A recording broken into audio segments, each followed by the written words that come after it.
Farm4Profit podcast. Take a listen, have a blast. Farm4Profit podcast. Learn about farming while having a laugh. Farm4Profit podcast. Hey, listeners, welcome back to the Farm for Profit podcast. This is Tanner. This is Corey. We're excited for this episode as we You are. don't sound like it. What are you talking about? You're just monotone. This is exciting, Tanner. Woo. I don't know. I don't believe it. Okay. You'll just have to wait and see. And your mic's all messed up. I got our guest mic all set up. Like, it's like flat, and I don't understand what's going on. I like my mic like this. Do you? Okay. I'm going to say that. Happy Thanksgiving. It's you don't mess with Thanksgiving. it. Hopefully you're avoiding your family and you're listening to this podcast. Because, Now you got me self-conscious about my mic. yeah, it's flat, Is that better? short, small. I don't. Kind of like Aunt Mary? Yeah. Chode. Guys, this episode has been a long time in the making. I'm excited for it.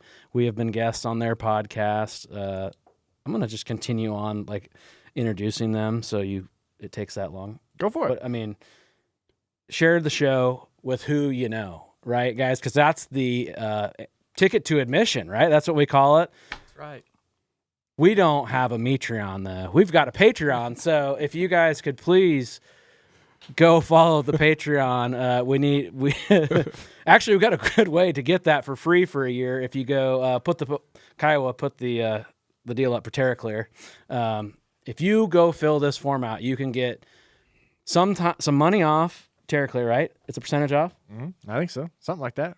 And we will give you 1 year free of our Patreon. If you just do that and Got to fill the submit. form out. Got to be qualified. Fill the form. Yep.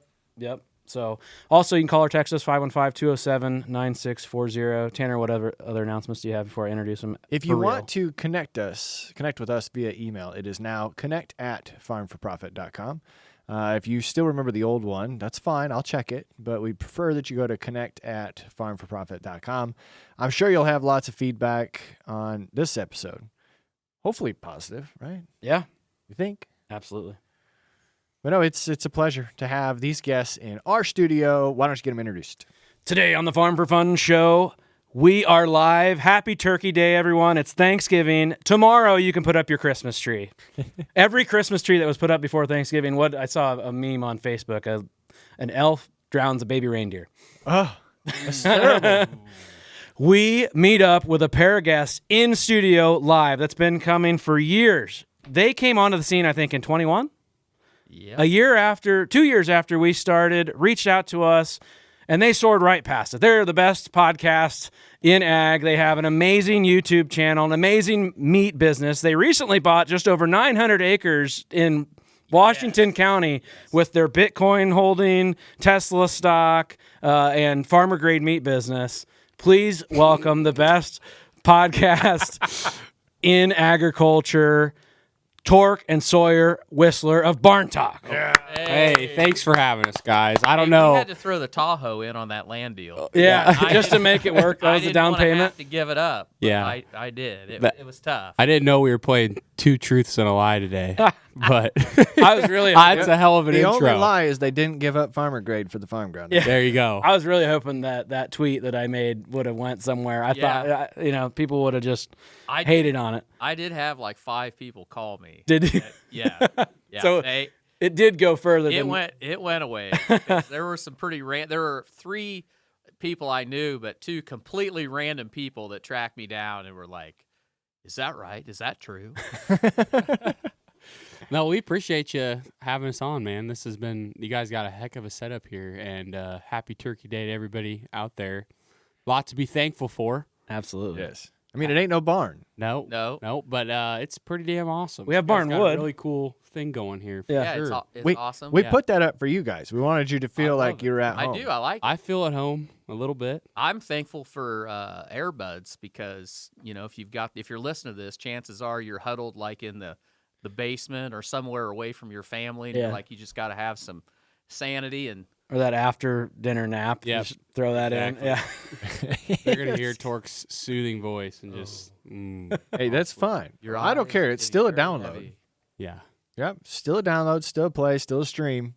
If you fall asleep to it, Put it on Don't 10x care. speed. Put it on repeat. Just keep going.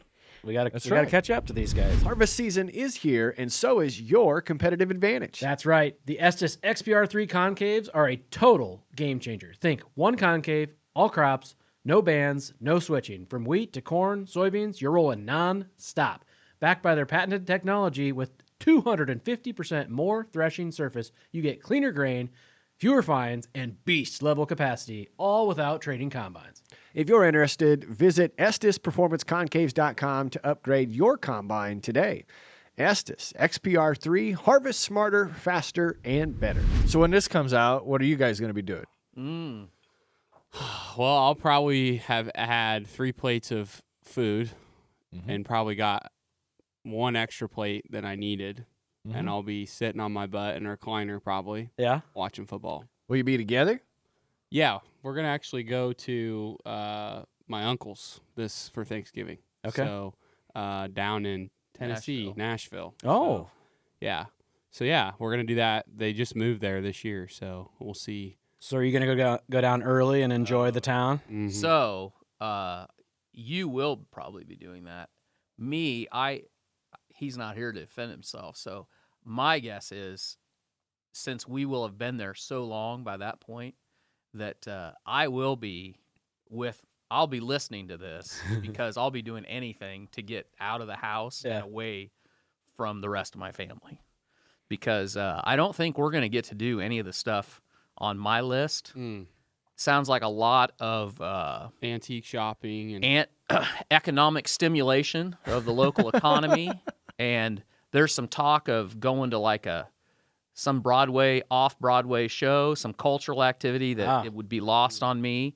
So, yeah, I'll be on my last nerve by the time this airs. So Who's going to be Pray doing for hog me. chores? we got a neighbor that's helps us out with that when we got to go. Figured you might have Kiowa's arm twisted or something. Yeah, well, now that'd would be good video. Yeah, it would good be. content. Yes, it would. Content. Yeah. No, but I wonder how many cameras he'd drop in the pit. I know. Well, yeah, he'd probably drop a fair amount of stuff. I don't think none of them will go in the pit because they're all too big. That's fair. Yeah. Well, True. it would take him a long time, though, because the amount of questions that he would have to write down and make lists and then message us, hey, I just was watching this. How many pounds a minute does that feed line run? Yeah. Kai was a curious guy. So Kai was one of my best friends from growing up. Yep. We used to call him Dora. Dora? Dora. Because Dora the Explorer. Really? Yeah, he would be going and looking at stuff, and he'd just go out and just explore. Yep. He's always curious. Literally, he would just wander off. Yeah. Like, I would come downstairs and I'd be like, It's Kiowa's world. We're just living in it. where's Kiowa? And all the rest of it would be like, oh, I don't know. He just took off. Off teaching He'd just himself be how off to play by guitar. himself. Yeah. Pick up guitar, start stringing it. Yeah. Yep, 10-4. Now Yeah. he's in a band. Yeah, Kai was awesome. A shared editor between the two of our podcasts has been a godsend. So don't look him up. He doesn't need to get any more busy. He's busy He's enough. fully employed. Yeah. Yeah, we're He- good. He's looking for nothing else. Yeah. So. Yeah. That's totally going to get cut out. So- Spliced. So what is going to be on the Thanksgiving menu? Is it going to be farmer grade? Yeah. I mean, we sent a box to my uncle and aunt not too long ago, so maybe they'll use some of my stuff. They love the maple sausage. Yeah. They're a big fan of the maple sausage when they came to Iowa, so I definitely sent them some of that. We're definitely going to have ham balls. That's a tradition of our family. We have ham balls every year. We call them Tork's balls. And Tork's balls recipe. They're And pretty saucy. they do the trick and Melt in your mouth? so ground pork. I don't know Are what's these a smaller handball? Oh, they're actually ginormous. they're very filling. So it's a misleading title. Yeah, something like that. But ground pork for those. So That's and ham loaf too Yep. for those. So we don't have any ham loaf at Farmer Grade, but ground pork we got some. So what is a ham? Oh, it's got like the olives and stuff in it. No, No, it's just a So ground. they literally grind ham. So you can do it two ways. So a lot of grocery stores will take ham and they'll grind it 50-50 with just ground pork. Ah. But some people make it themselves and they'll buy actual ground ham. And then there's some people that really like ham balls that will make it 100% straight ground ham, and those are kind of salty balls. Yeah. You need to There's tone some that down sweaty, a little bit. A little sweaty. Yeah, they'll give you the sweats. You'll have the meat sweats off of those, but Yeah. so there's a lot of ways to do it. Yeah. So I don't know. Are they doing turkey this year? Yeah, my understanding is because there's going to be quite a few people there. I think they're doing ham balls, prime rib, and turkey. Ooh, prime rib. Oh. Oh, you got all of them covered then. Yeah, everything's covered. Yep. Mine's the yard bird. That's the problem I find with Thanksgiving is I want to eat everything. And I will eat everything. But I want to eat more of what it is, and I just physically sometimes can't get back out of the chair. I know. It's the one time of year where it's like, dude, I don't care. I'm going. Yeah. I'm going till I can't go no more. See, my problem is I normally treat every meal like it's Thanksgiving, so I eat a lot of the meat. So I'm all about the sides. Right? I want that green bean casserole, the mashed potatoes, and my aunt makes a fruit pizza, just this little crap that I never get. And actually one year we had to leave early because we had a kid that was sick. And I actually took one of the full trays of green bean casserole, and they were pissed. But I'm like, I didn't get any, so I took a tray. Next one. I sadly don't even make it that far because all holiday meals to me are an excuse for an oversized charcuterie board. And so I eat way too much of all of that stuff. The appetizer. And then by the time the meal comes, I'm like, oh, I don't know how I'm going to do this. Let's be honest. The best part of Thanksgiving is the leftovers. I mean, you Yes. got leftovers for. And you can make all these weird 3 days. sandwiches. Yeah. Yeah. Throw concoctions around and oh, this is mixed together. Let's send it. Yeah. Yeah. Didn't know I wanted stuffing and That's me cranberry. as a kid. So the difference between my wife and I is my wife will eat all of the green beans on her plate, and then she'll eat all of the mashed potatoes, and then she'll eat all of the turkey. Like it's a one thing, one She's thing, a one section thing. eater. Yeah. Yeah, sometimes my grandma makes ham balls too, and you'd have ham balls and green beans and corn and mashed potatoes, and it just all end up in a pile all together. That's what it looks like in my stomach. So why not? So Flavors. You got to blend the flavors. yes, it is. Everything goes together. So are you guys your blenders too? Oh, yeah. Well, I think you have to because to get maximum plate holding, Efficiency. you have to. Yeah. Like if you're trying to pile it all, you're just Just people. you're an amateur. But people I are like kinda- that though with just even like burgers and fries. It's like, dude, you That gotta drives do me both. nuts. That does drive me nuts when They- someone they eats all just- their fries first. Yeah. Yeah, that's not right.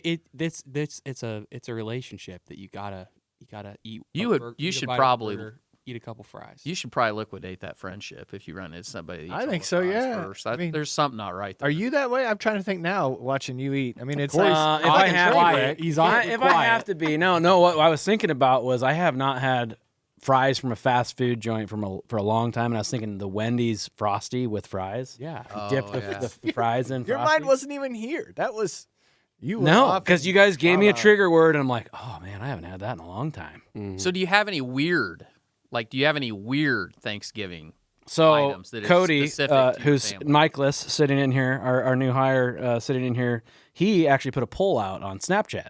And you made a social media post earlier this week Yep. as well. Yep. And so catered pizza and wings, like from Casey's. Like I'm just looking up. We don't have How any. many votes did that one get? I don't know. No, it was a question of what's the weirdest thing that Duck. your family Oh, yeah. traditionally Rabbit. brings to the Oh, table. got the wild Lasagna. game feed. Lasagna. Ooh. Chicken noodle soup. Subway. You know, that I don't. Do soups fit in a Thanksgiving meal? It's got to be chicken noodle soup to me. That's too bland. Like a chicken tortilla soup this or a It's got to chili. be heavy. There's got to be heavy cream in there. There's got to be like a stick broccoli of butter. and cheese. There's got to be something in there that makes it. Somebody's got to made it. Yeah. This If you're gonna is bring weird. soup to Thanksgiving, that needs to be loaded with heavy cream. Or So So something. loaded baked potatoes. Chowder. Yeah, There you go. That would work. Do you guys know what a sunshine salad is? I'm assuming there's oranges in it. That sounds like a West Coast thing. Orange Jello with clementines in it, Oh. as well as walnuts mixed in, topped with sharp cheddar cheese times 2. Sounds like we're that like would be in a Griswold family Christmas. Yeah. That sounds like what my grandma But likes that- to mix a lot of weird That'll things with happen. orange You, Jell-O. you'll get that weird salad that shows up. That's an older generation thing because Yeah. there used to be a lot of that kind of. My dad's pretty good at every once in a while. He'll show up with like an apple salad that'll have some apples and oranges Yeah. and then like broccoli. It'll be something that you don't think goes in there, or shredded carrots. You're like, I avoid that stuff. I need a fruit salad. I like my fruit stuff to be fruity and my vegetables to be veggie. Yeah. We don't need them in the same. I touch nothing green at Thanksgiving. Yeah, that's like a guilty. No green beans? That's like a guilt deal. I actually don't don't think even like green beans. What? I'm not a vegetable guy.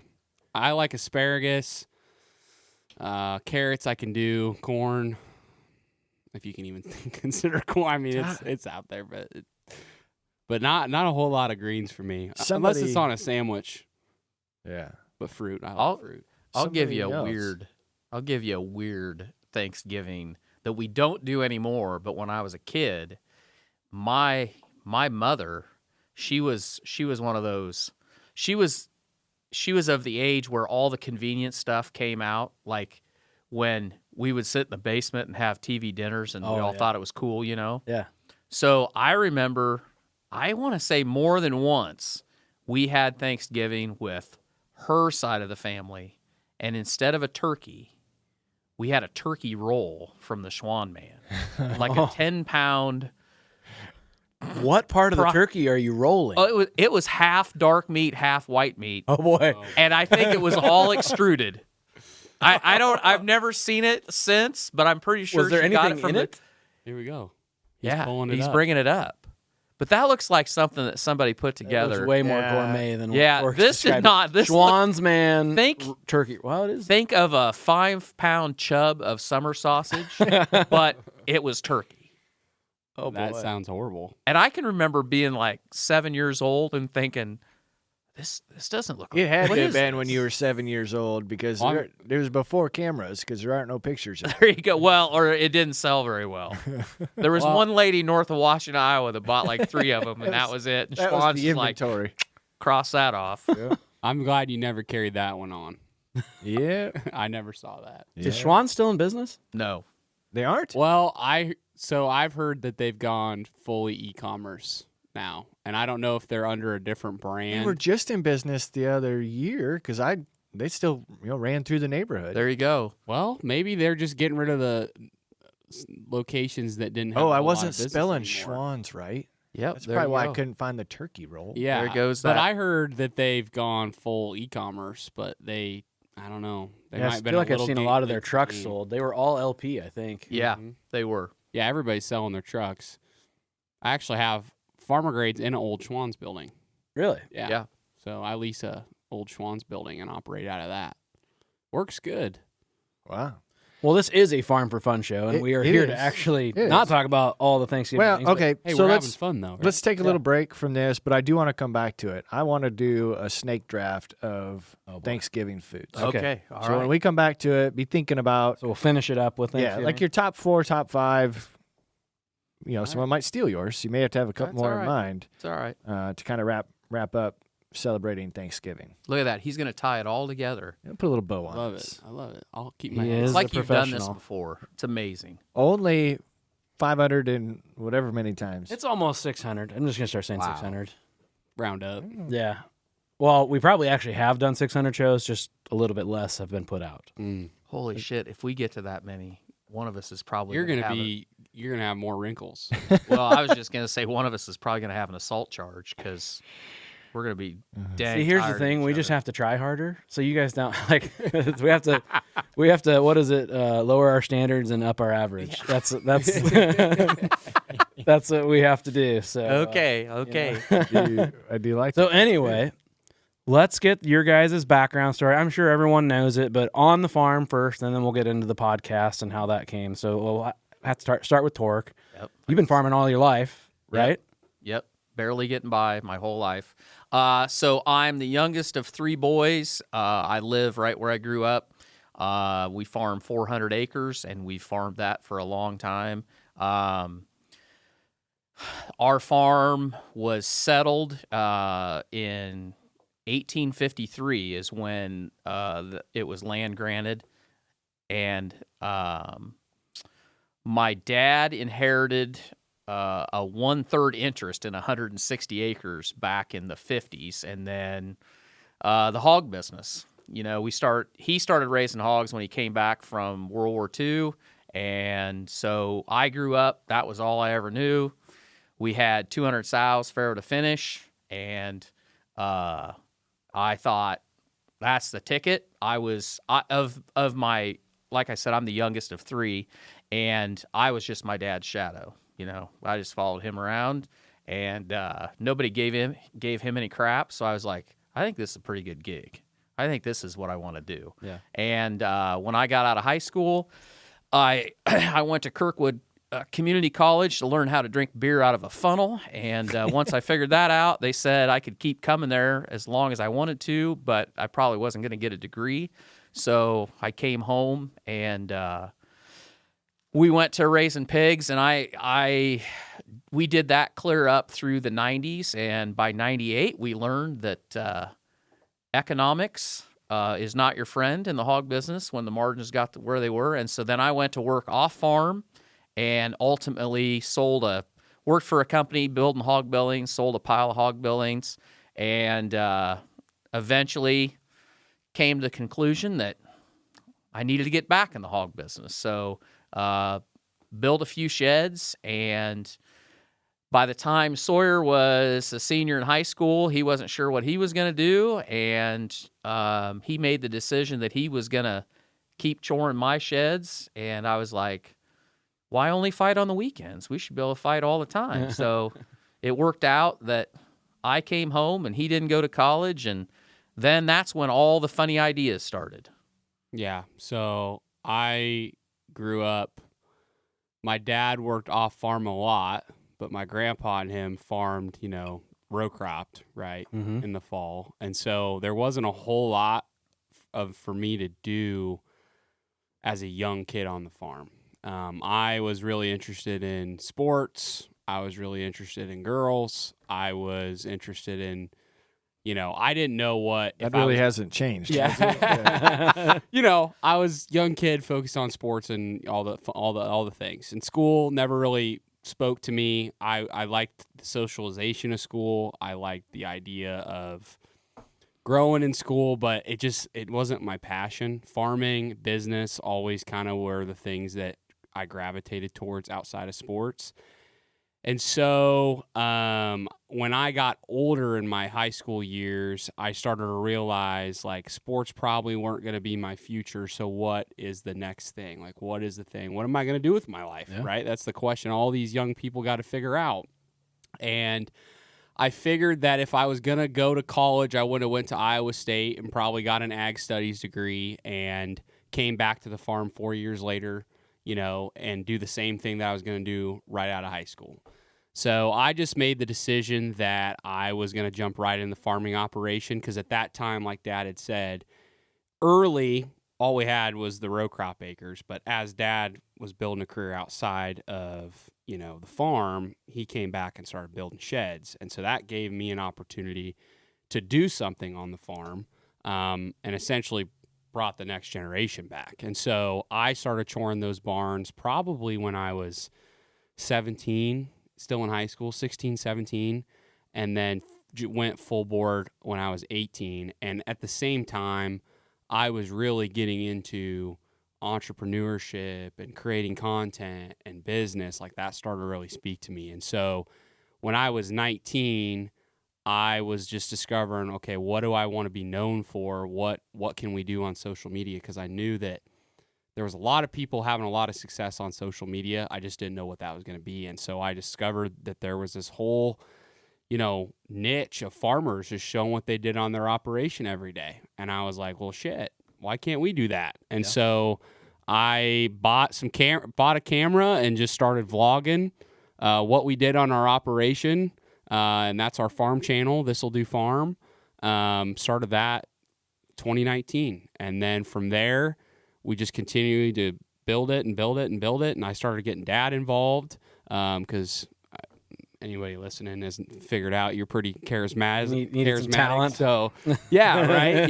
Just point the camera at him and you can say something funny. So it just or started stupid or bold. Yeah, it just started to really work. And as it evolved, the goals changed. And now I got a meat business, and we got a good podcast, and we're still farming and trying to make it all work. So, yeah, it's been amazing. Choring those barns, I imagine you have a lot of lonely time to yourself in your own mind. That's where it's like anything but this, but I still have to do this. Yeah, that's where the entrepreneurship comes from, right? 100%. I mean, that's 100% right. Like I did, when you're that young, you don't know what you don't know. And when I said I was going to do that full time, I didn't say that, well, I'm going to do this for the rest of my life. Like, this is all I'm going to do for the rest of my life. Yeah. Because I started to really get into that business realm of learning and soaking up information about business and entrepreneurship. And when you're in that barn and you're listening to podcasts and you're thinking about the things that you've learned, and your mind just starts to really race about what you can do and what's possible. Yeah. So, But I will say, choring pigs and loading pigs and there's so many life lessons that farming teaches you that I wouldn't have it any other way. I mean, it totally makes you the person that you're supposed to be, and it's kind of like it's a love-hate relationship, but I wouldn't want it any other way. Right. So, do you think your entrepreneurship, the businesses that you've started, are the way they are because you didn't go to school and have a professor tell you how you're supposed to do it? That's a good question. I don't know. I guess I don't know if they would have framed my mind in a different way. I think the number one thing that made me think big and go for it was just through social media. A lot of people can show you what's possible, right? That come from similar walks of life as you. Yep. And when you realize that most successful business owners out there are no different than you and I, they're not Elon Musk. He's like a 0.01%, right? But most people that are working for themselves or have successful business or successful farming operations, they're just gritty, man. Yeah. They're gritty. They don't quit, and they just continue to push the envelope. Yeah. And so, that's a really hard question to answer, but I just think by listening to those people that put out content around business online, that really showed me what was possible. Well, I feel like go ahead. I feel like school's kind of back asswards sometimes. Like I think in Australia they go after high school. You want to walkabout? Yeah, they can't go to college right away. It's 1 or 2 years of you just. It's like Rumspringer for Australians. Yeah. And I always thought that too. When I was in school, I'm like, I was having a good time. I'm glad I went. I made a lot of great connections, right? It's not what you know, it's who you know most of the time. Just hopefully you get good enough grades to pass. But it's like you have no idea what you want to do. You have no life experience besides what you dealt with in sports or high school or your family growing up. And none of that's real world. Yeah. So do you think now, like you would go back to school for a specific thing? No. Or nothing? Nope. Yeah. No. I just think with the way the world's moving with AI and disruption everywhere, and you can literally learn anything you want on the internet. Everything we're doing today, I self-taught. It was all self-taught. It was all trial and error through just perseverance, And they'll ask me, like, did you take a course for any of this stuff, or how'd you learn how to do this stuff? And it was like, It's all available for free. It's all available for free. Yeah. And it's like, you just got to do it, Yeah. you know? You just did a bunch of it really, really bad Yeah, that yeah. you never saw. the best that's education. the truth. That's the best education. It is. Yep. It is 100%. And so, I have no regrets. But that's the thing about life, though. Trade-offs. There's trade-offs. No matter what decision you make, there's trade-offs. You were gonna say I something missed earlier. out. Yeah. I missed out on a hell of a lot of fun. I had all my buddies. They went and they made great connections. They're going to all these weddings. I don't go to them many weddings. Yeah. And Weddings so, are overrated. yeah. Nowadays, I feel like they kind of are. Yeah. The ones that I have been to, Yeah. nobody gets down anymore, man. No. If you roll that all back when you made that decision that you weren't going to go, one thing is I mean, I think it's turned out okay, but I convinced you that you needed to build a building. And Yeah. Well, it was kind of just like, this is what, if you're going to do it, you might as well build a building. And it was like, okay, yeah. What year was that? 2020 is when I built it. Yeah. Were you still selling buildings at the time? I was at Eichelberger's when you built that. Yeah, I had quit selling. So you didn't get a double dip on that. I couldn't have sold him that anyway. My territory was south of Highway 92, and I live just a half mile north. Gotcha. So couldn't have done it anyway. That's dumb. So at that time, when you went and did that, what was the projected payoff on that loan? I think 15 years. 15 years. Mm-hmm. Yeah. It was Assuming right. you paid it off now since you bought that 900 acres. Yeah, right. Yeah, I wish. I wish. Yeah, I'm working on that. So, yeah. But I was kind of selfish in that because I didn't believe in what he was doing as far as the social media.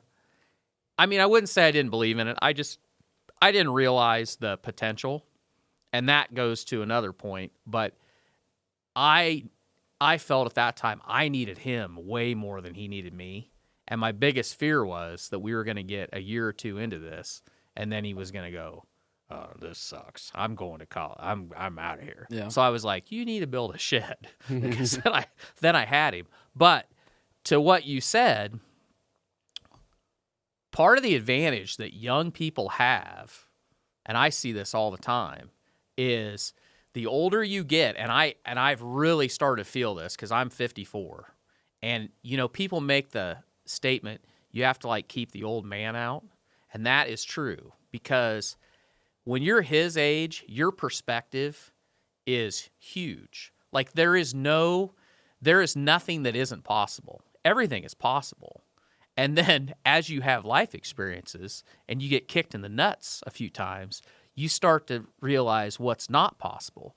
And your perspective gets smaller and smaller and smaller till you get to be like me, and everything is here's this idea. And I try really hard. Both of my boys are very entrepreneurial. But when they come and they're like, "Hey, what about this?" My first instinct is usually "Oh, that ain't going to work."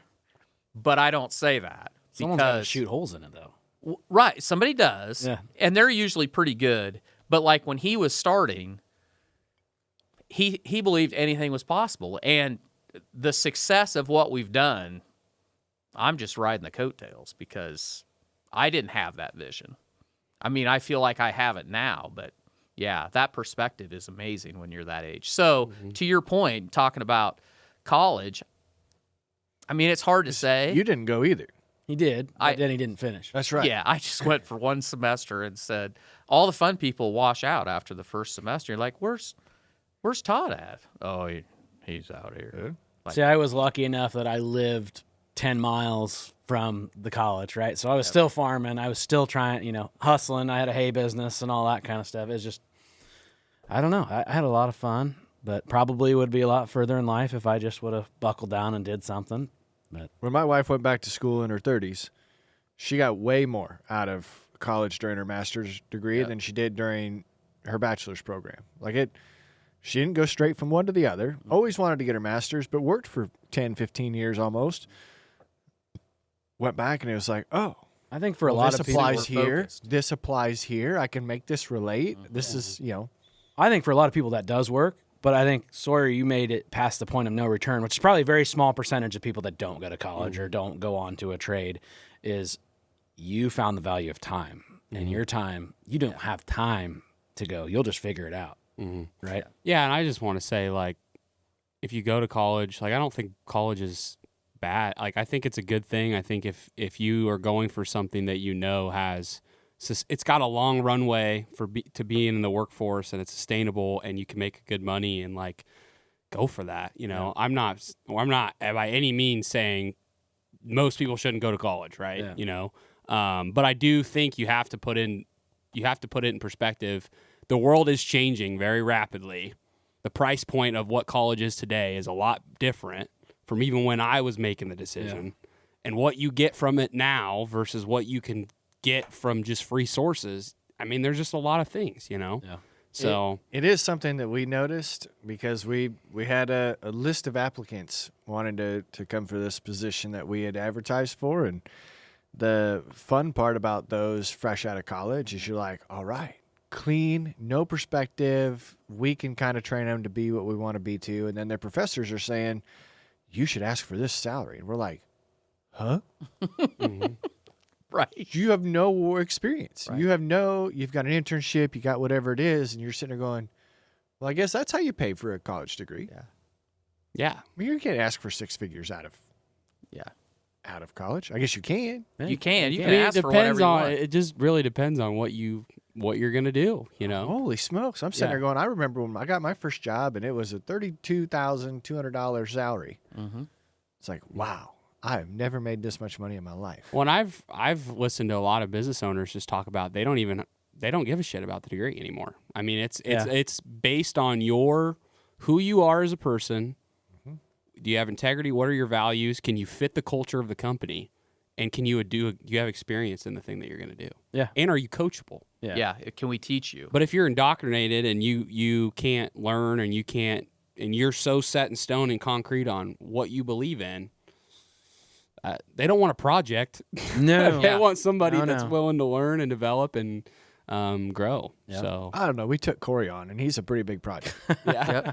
I kind of forced myself on, actually. It's like, fix me, please. No, I was like, Or use me. you guys need fixed. Oh. This is boring. It's good content, but it's boring. Oh. Back to that mention, you made the comment that at that time you felt like you needed him more than he was going to need you. Mm-hmm. As things have gotten to where they're at now, how do you feel about this? It's a partnership. It's just a battle of wills now. Yeah. No, I think we both help each other out in a lot of ways. I mean, you know, we do the social media together. Like, number one, social media wouldn't be possible if Dad didn't build the hog buildings because there wouldn't have been another generation coming to the farm. I would not have come to the farm if there was nothing for me to do and there were no hog barns. So, like, he made it possible to have something on the farm to make the farm viable for the next generation. So that's number one. But now we're in a state of agriculture where it's good it's good that I went down the path that I went and we kind of teamed up and did this because where our farm sits today, if we weren't doing anything, off the farm or secondary to the farm, like we say all the time, I'm sure glad that we did this because who knows where we'd be sitting today if it wasn't we'd for be broke. what we were doing, The simple answer is we'd be broke. Yeah, well, we're broke anyway now, but Well, I know, we've been but more broke. We're comfortably broke. Yeah, We would be very You're only broke uncomfortably- because you just spent your wad on 900. Yeah. But and I'm just blessed. My family, my mom, my brother, we're very supportive of one another. If I need extra help at the warehouse packing boxes, Dad and my mom show up. They can show up. And so it's just we're a very close knit family.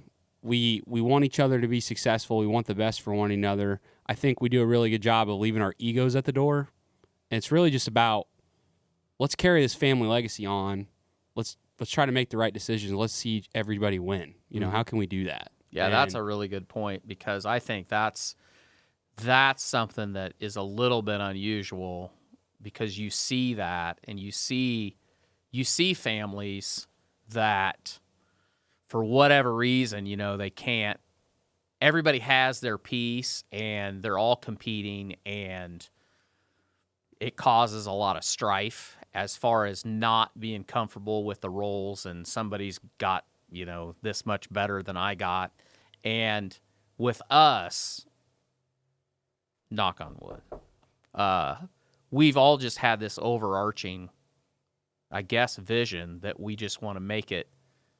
We don't even have the next generation. Nobody's gotten me the next generation We're working on that. to mold. But we all want to make it viable.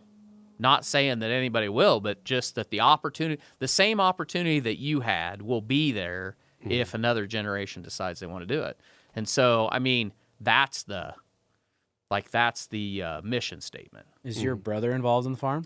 He's not, but I mean, I think as time goes on and Dad gets older and my parents get older, I mean, he's definitely not. He doesn't like getting his hands dirty, but he likes. I think he likes the back end stuff. He could really help on the back end of stuff, and I could be more. I could do both. I can be on hands on or back end too, but. They're just waiting to declare. I think as time goes on, he'll get more involved in it. Yeah. What's he do now? So he has his own real estate photography and videography business. Oh. So he shoots video, drone footage, photos for realtors for their listings. Okay. Does he know Dave? Yeah, he might actually know Dave. He used to be a realtor. Yeah. So when he got out of college, Well, Dave's always bitching about he's got to drive up to this farm and shoot the drone video. yep, Yeah, but then he doesn't want to pay anyone what it's worth. yep. He was a realtor, and then he had a moment of consciousness where he realized he didn't want to grow up and be an old realtor, and so then, and it was kind of the same way. He could never find anybody to do his photography as good as he wanted it done, and so he started doing his own, and then he was like, I don't have to deal with all these people. I just think he didn't love it, and this is the thing. This goes right back to the college discussion. My brother went to college 4 years, got a degree, came back, became a realtor, didn't like it, bought a course on how to literally build a real estate photography and videography business, and has built one now. Well, the first problem is you don't have to go to college to be a realtor. Yeah. Right? Like in 2020, everyone was a realtor. Yeah. So he went to college as an English major because he's a very good writer, and he thought he was going to get a job as an editor. Yeah. Well, then he got out of college. ChatGPT. He got out of college and realized what those jobs pay. And he was at a 4th of July party, and a guy, Rule, a guy from Rule and Rule, was talking to him and asked him, what his degree is. He told him, and he's like, "Oh, you need to come see me." He's like, "You're well spoken, you're a good looking kid." He's like, "You should get into real estate," and that's how that happened. And then he was like, "Oh, this is how you actually make some money." Yeah. And then he never looked back. So. Yeah. But it's just power of the internet right there. I mean, bought a course online, showed him how to do a business model, and he's ran with it, Yeah. So Meet Maya Cornheads, built better for over 40 years to power through down corn, high yields, and tough fields without flinching. These durable, low-maintenance heads mean less downtime, less grain loss, and more profit per acre. They have the option for down corn attachments or direct-driven chopping. They ensure that your combine will move smoothly, fast, and full at all times. Don't just harvest your fields, conquer them. Visit MayaCornheads.com to find the dealer near you. We have a gal we interviewed that was an agronomist, and she did an online course for coding, and now is making apps and stuff, and she doesn't even do agronomy anymore. She's just making money passively. Amazing. It's like holy crap. so cool. It is awesome. Yeah. Yeah, you really can do anything. And it's yeah. farming, it'll always have its challenges, and we just know at this point in time, as far as a row crop producer goes, that there's more challenges than there has been in the past. Yeah. And there's that concern of, okay, what off-farm income do I need to do to support my farming habit? Yeah. Some of the stuff can be done from an at-home office. I mean, if you find an enjoyment in it, it doesn't have to be what Grandpa and Dad did when they went and welded overnight or took third shift at the factory or along those lines. You still can. Yeah. But you can do a lot of stuff with a self-taught trait. Yeah. Yeah, I mean, there's so much upside to a life in agriculture. I mean, the lifestyle, we talked about it. We talked about it on the way up here. I mean, the road to the interstate's closed, so we had to come a different way from the town south of here. So you get to see urban sprawl at its best. And you're driving along, and I told Sawyer, I'm like, this would be a really bad place to be an alcoholic because all these houses look the same. It'd be really hard for me to find my way, back. And he made the comment this is not how people were meant to live. And that's from our perspective. I mean, that's from our perspective. And I don't want, I sit and I think, I'm like, we've got everything, everybody, the population has just evolved and grown and gotten bigger and bigger. You have to do it. But it's like, sometimes when you just looking around and you're just like, were we meant to be this close to each other and just live in neighborhoods this close and every house looks the same? Yeah, cookie cutter houses. I mean, yep. that's not for me. Yeah. It sucks to But- farm in. Yeah. I'll tell you that. But the thing about it is that life in agriculture. Like, I love grain farming, Yep. but I can't make my soul living off of it. And we've said this so many times. We probably said it Can't or won't. won't. It's the least profitable of the things I do. It's the least profitable endeavor. You have to do a lot of expansion. Yeah, exactly right. 100%. And then I don't think I'd have the love for it if I had to run that hard. Or specialty, Yeah. right? But we always say it's like there aren't many people that would farm to be able to afford to build a plumbing business, you know? But there's all kinds of people that will do everything. They'll do you name it to be able to afford to farm. And it's because of perceived or real, that lifestyle, and a little bit of it is nostalgia for people that grew up on that farm. But it is. It's a great life. It's a great life. It's just you can't.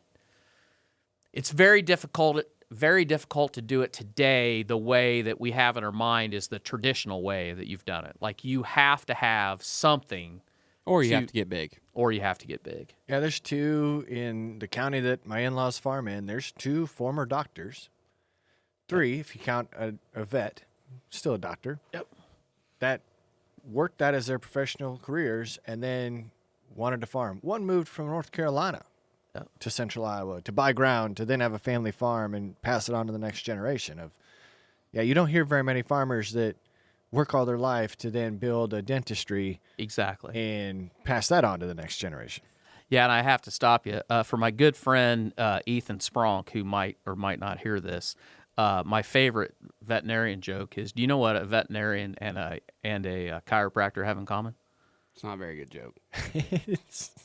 I don't. Neither one of them are a real doctor. You're welcome, That Spronky. pisses him off. Much power, Spronk. Much power.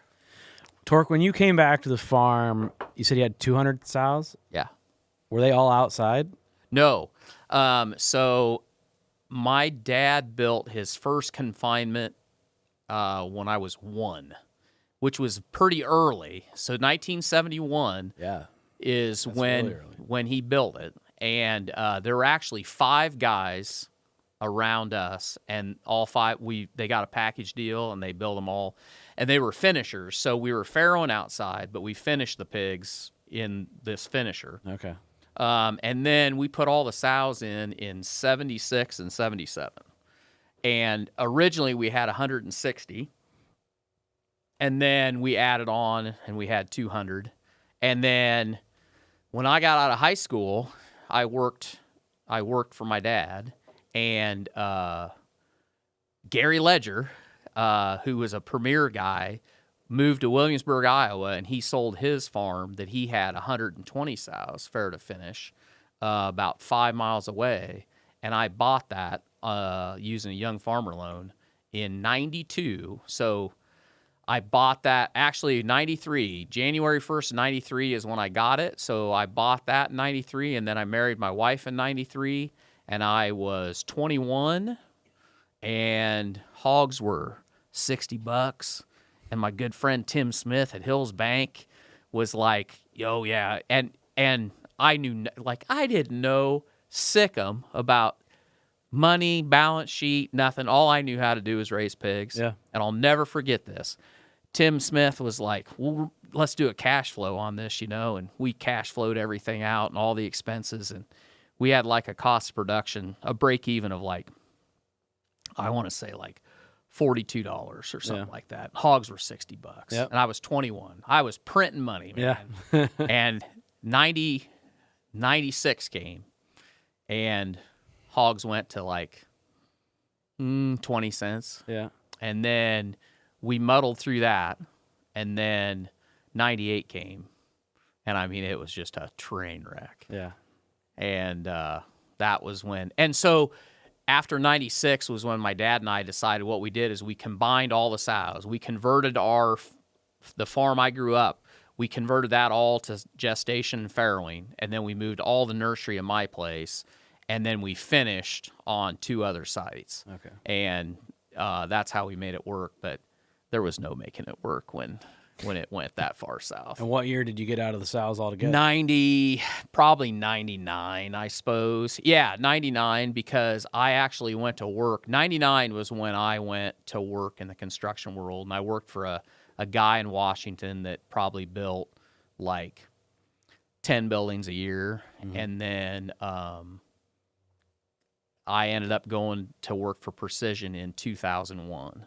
And crazy thing about that, I don't think anybody give a shit if I said this, but I think in 2001 when I worked there, when I went to work for those guys, we did like $14 million in sheds, and it took $9 million to break even. Was the way, you know, everything was rough figured back then. It was like, if we sell $9 million worth of buildings, we're good, and we did like $14 million, and it was right as interest was headed down and hogs were headed up, and we just every year. And by the year I left, which was 2015, I want to say 2015.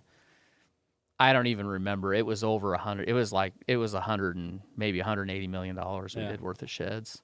But I mean, the hog business, that hog shed deal was perfect because interest just kept getting cheaper, and so the buildings went up, but it didn't matter because interest kept going down. Yeah. We don't got that today. You could pay for them so fast. Yeah. It was a great way to come back to the farm if you didn't have enough acres to support the next generation. And that's the question I ask bankers anytime I run into a banker. I mean, the hog building was the way that a bunch of people, I mean, that was how you got started. That was how I got started. Yep.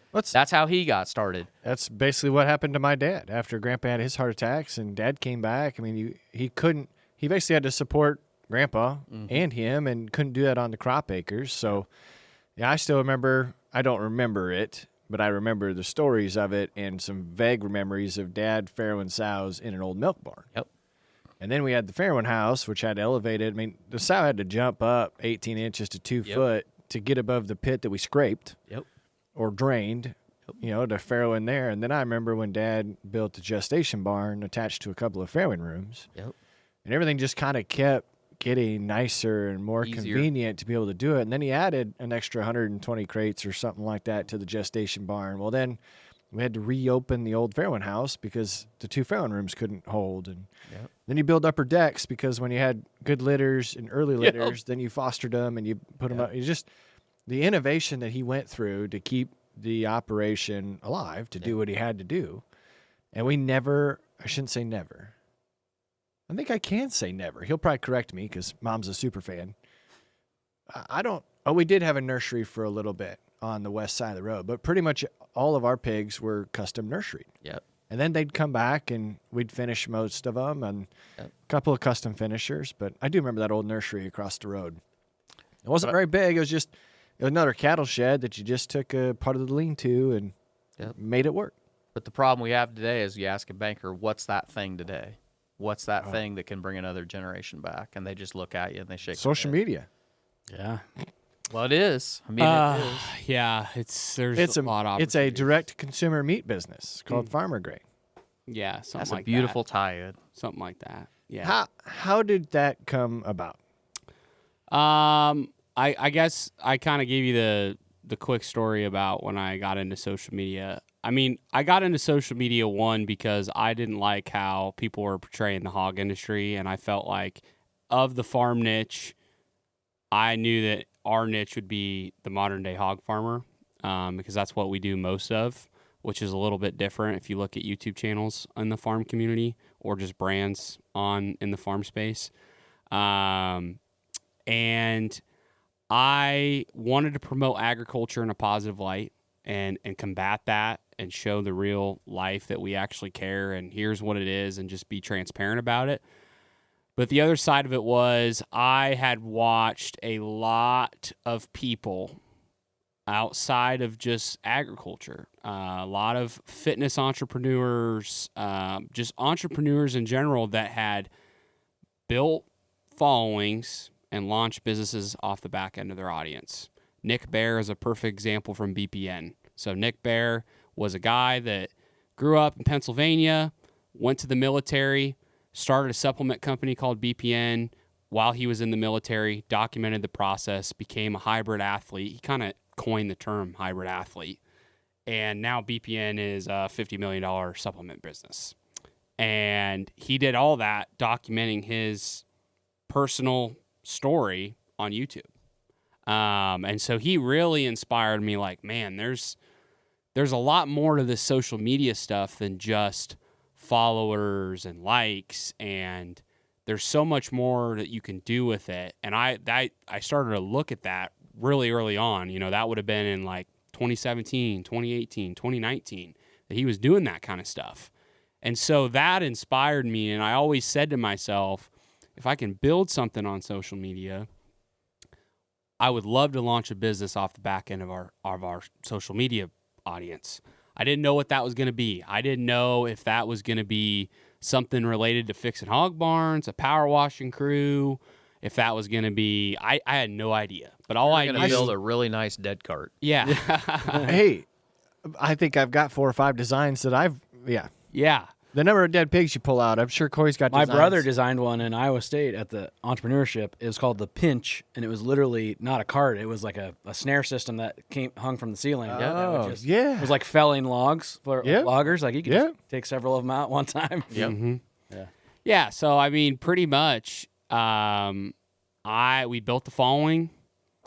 I was obsessing, you know, when I was in the hog barn, I was obsessed about, okay, we're building this. What is going to be the business that I start? What is the business? And I'd ask myself that a million times. And then we started to get people comment about, you know, where can we buy your guys' pork? And that's where I got I had a slight light bulb go off, where I was thinking, you know, I think this could be bigger than just our farm, because I recognize that, you know, we raise pigs pretty conventionally in a hog barn, but people still wanted to buy our product because they trusted us and they could see how we were raising the pigs. And I knew that we weren't the only ones doing that on social media. There's a fair amount of cattle producers doing that, poultry producers doing that, other hog producers doing that. And so that's where I was like, okay, there is something here, because when you look at the meat space, direct-to-consumer meat space, a lot of times it's focused on the claims-based meat. It's focused on pasture raised, you know, all the shit, right?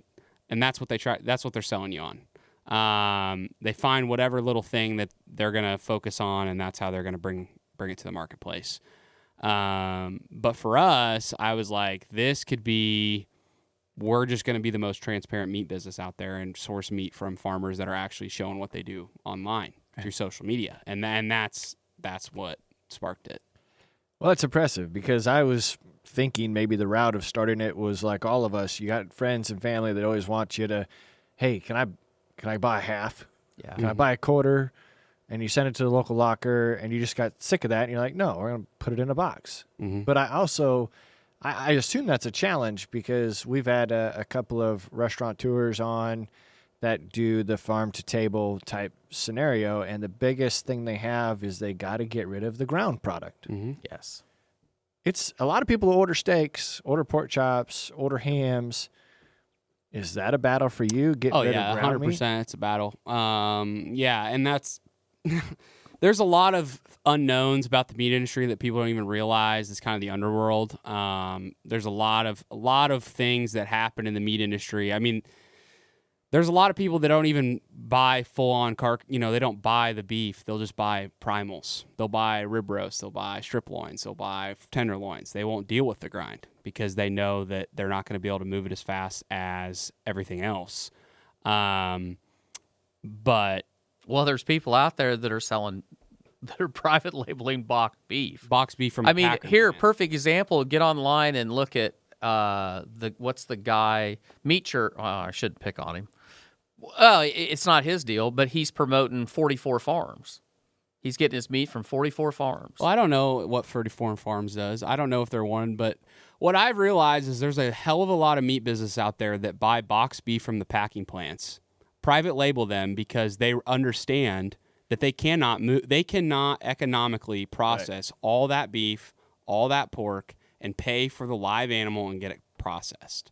And they can't move all that grind product. I always think of, we hear the commercials and see the people driving around with the coolers in the back of their pickups for Omaha steaks. Yeah. Mm-hmm.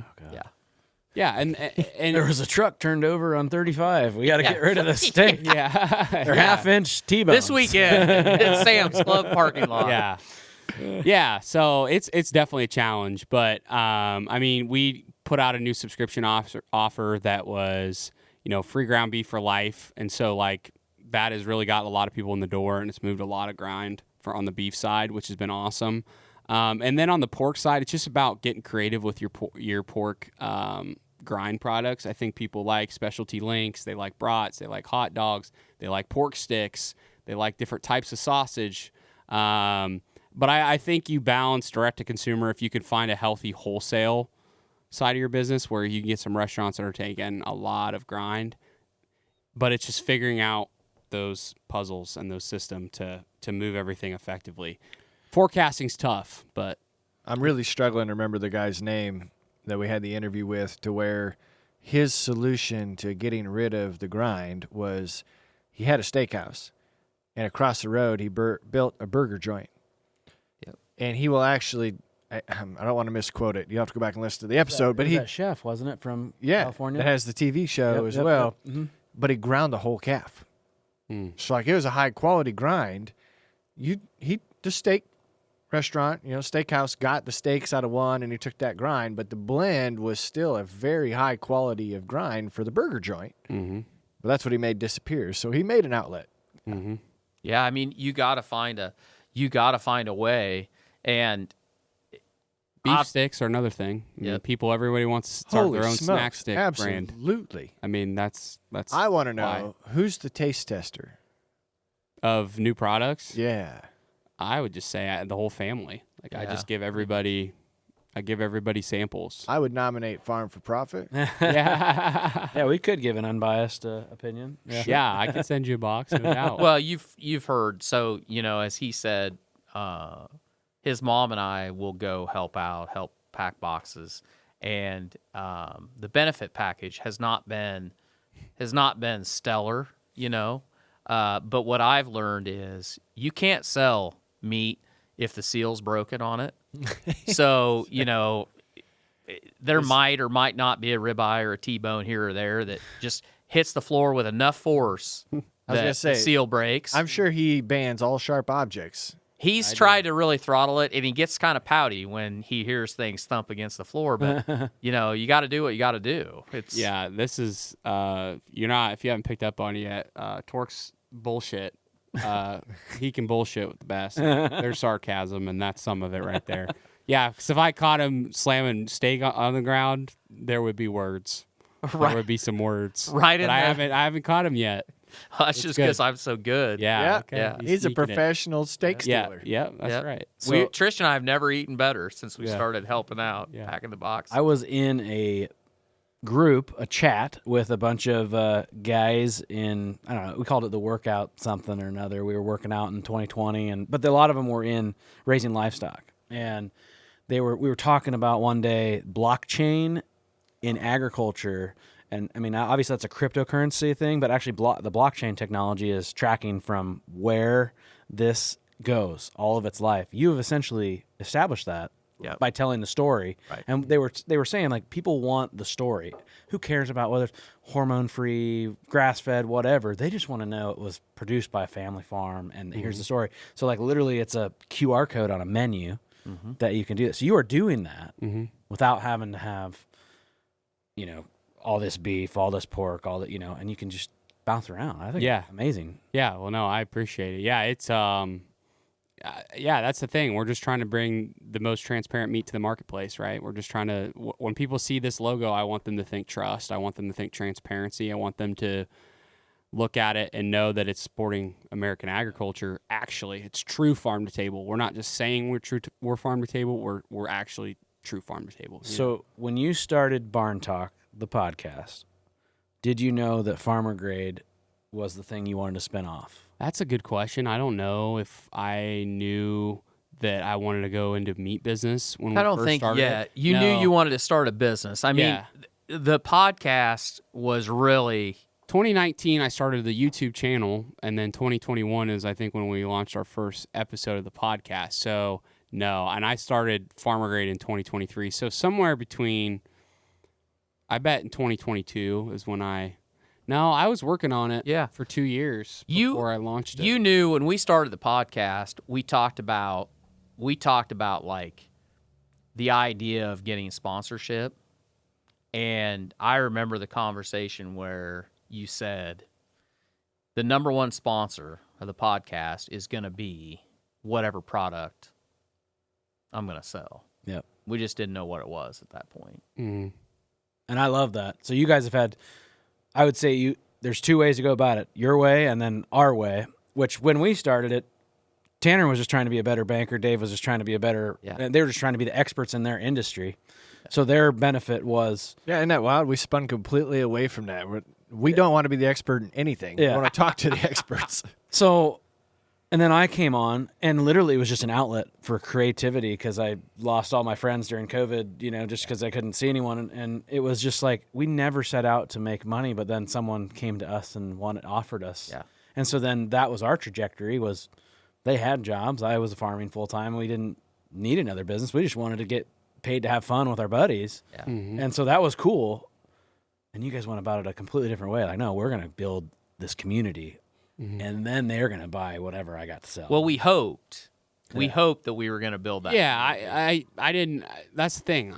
Like I said, I got engulfed when I realized I'm not going to go play football somewhere, and sports are not my world. I got obsessed with entrepreneurship and business and content and consuming that and studying that. And when I started to realize the capabilities of where you can go with building a brand, and it's not even just making money. Barn Talk and what we do is so much bigger than getting people to just go to Farmer Grade. Yeah. Right? Like, that's not the only thing we care about at all. It's a nice part of it, but and Farmer Grade doesn't just operate because Barn Talk, right? It doesn't just operate because of This'll Do Farm. We have people that buy from us that don't even know who we are, but it's a really great way. I mean, you can go the route of going raising a shitload of money from a venture capitalist, or you can try to build a brand first and use it as a catapult to kind of get you going, So it's. What is it like being famous? I don't like it. Isn't that great? I don't like it.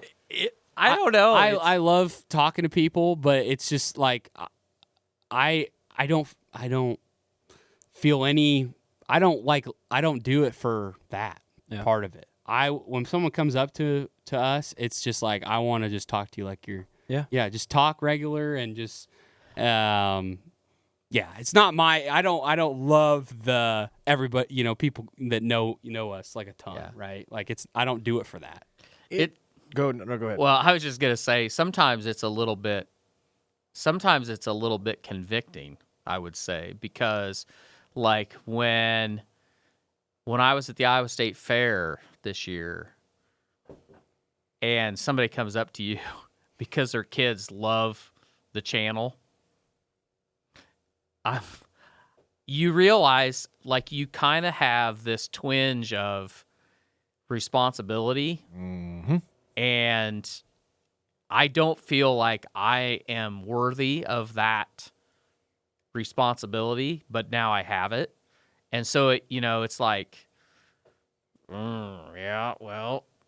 it's like when the old lady at church on Sunday tells you she listened to your podcast and you go, oh boy, I bet she got an earful. Because we're pretty passionate about, one thing that I guess probably sets our podcast apart, which was not, it isn't that we intended it, is when we started that, the idea was that it was kind of an offshoot of the kind of conversations that I was part of when I was a 10-year-old kid and my dad would take me to the feed store and there'd be 5 old guys in there and they'd be solving all the world's problems. And they're very passionate about, and there were a lot of colorful metaphors that I had never heard before, not even through my father loading pigs. Yeah. And I remember those experiences, but it was brutally honest. And I always liked that. And we looked at Barn Talk as like a place where you could just really talk about, what you think about something. And that's what it is. But then at the same time, when you get thrown into that, somebody that listens to that maybe doesn't share our opinions, you start feeling a little more responsibility. And so I don't know, it's different. Yeah, and I would say when I said I don't do it for that, I appreciate. I'm very it just feels like a little weird, and I appreciate anybody that comes up and ever talks to us, because it's like you almost don't feel worthy of it, and you feel like you're out of place, but it's really cool, and I appreciate it, and I'm grateful for it, and I love talking to people that know us. Yeah, when I let you go instead of me go, I wrote down, be careful. We've learned very early on, I would say, that we have to be careful with the partners that we choose, because we now try to not take on a partner that we don't have experience with, whether it's a product or a process or a brand that we know, because people buy. Mm-hmm. We may not even say to go buy. We may just introduce them to a topic or a new technique or a new piece that's available, and it's like they take action because it's a trusted source. So we realize that we got to be very careful about what we say. Yeah.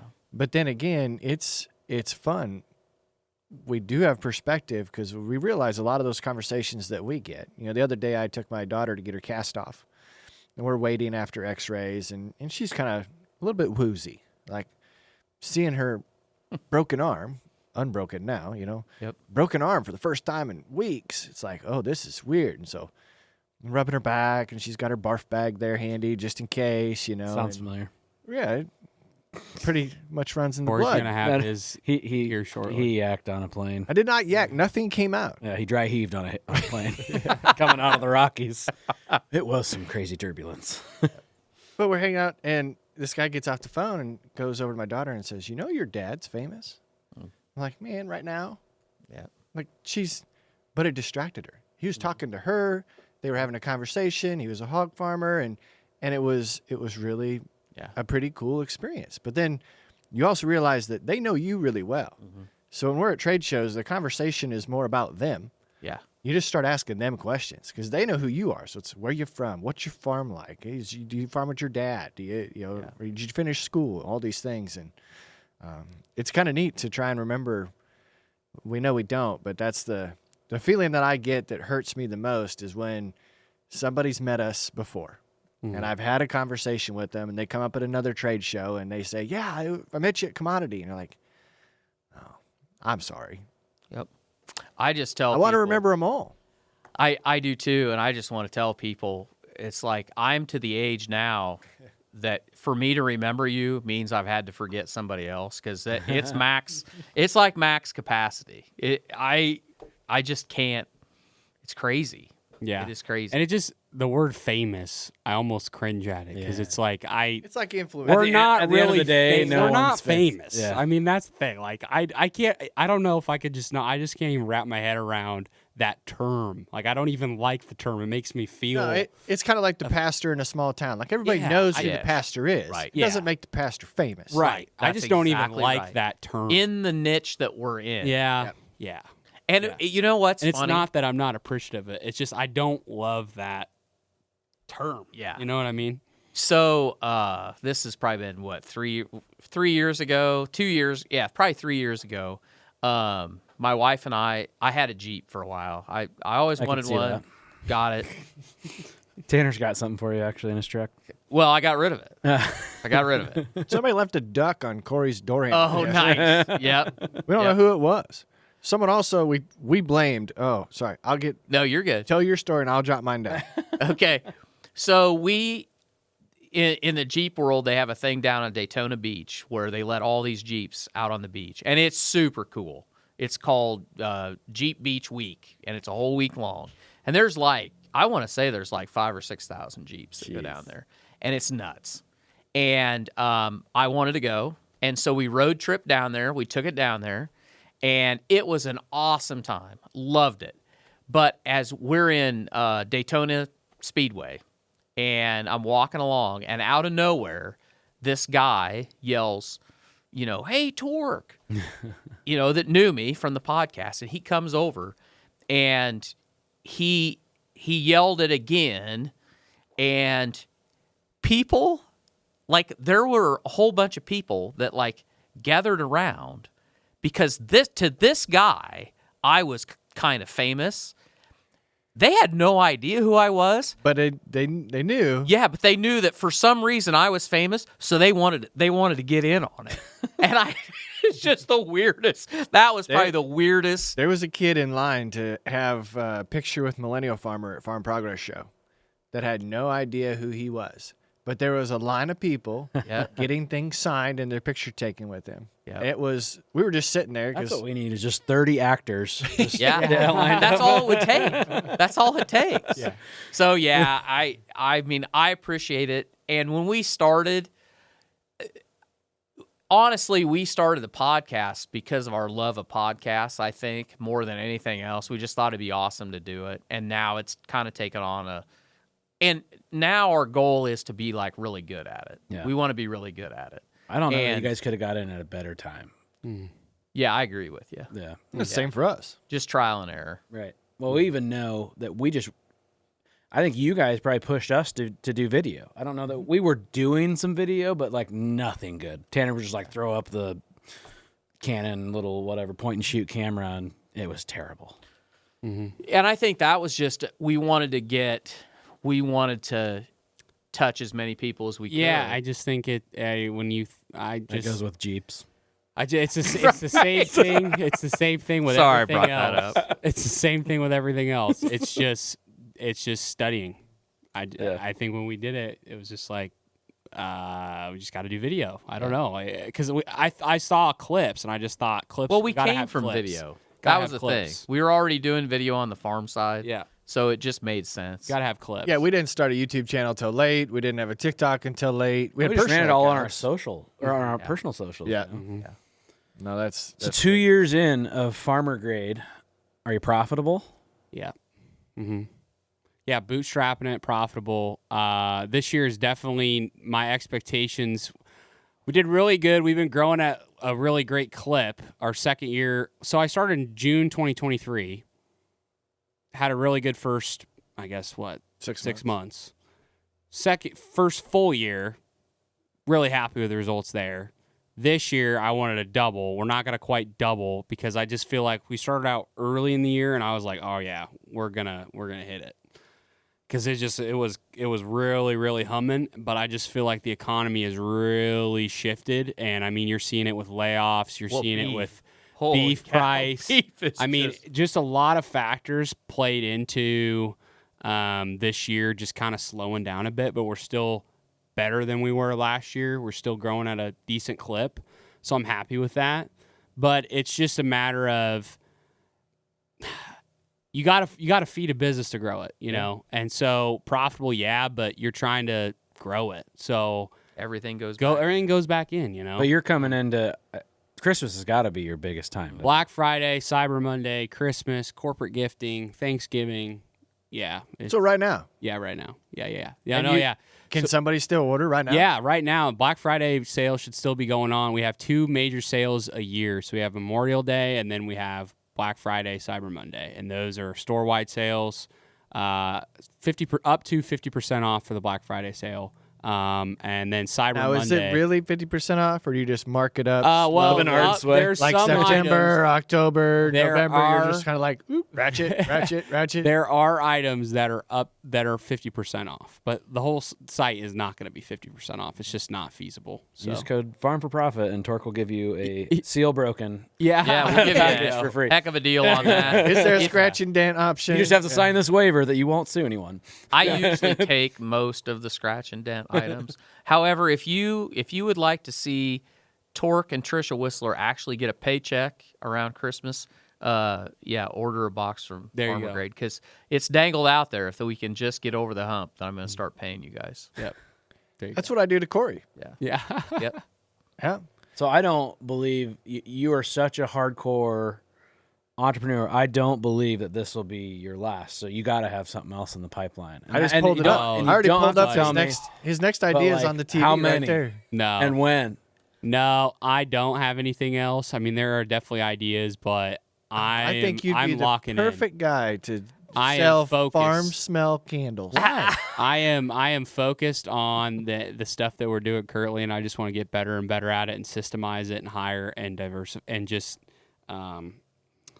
hire good people and build something great. You know, Well- that's the thing. Like, I like farmer grade because it's a need. You know, meat is a need, and I honestly feel like I can see it growing maybe potentially into a food business. Yeah. And be bigger than just meat. And so that is Right, candles.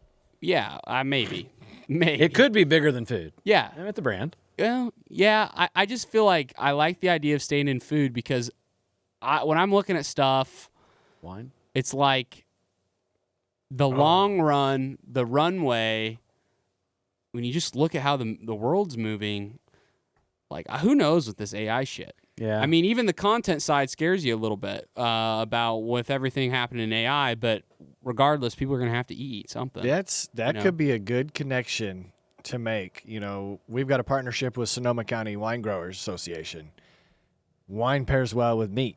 Mm-hmm. It does. You could have buy 2 boxes, get 2 bottles or something along those lines. Mhm. We should make that That'd be that great. connection for There'd you be guys. some hoops we there. Yeah. we have Liquor had license.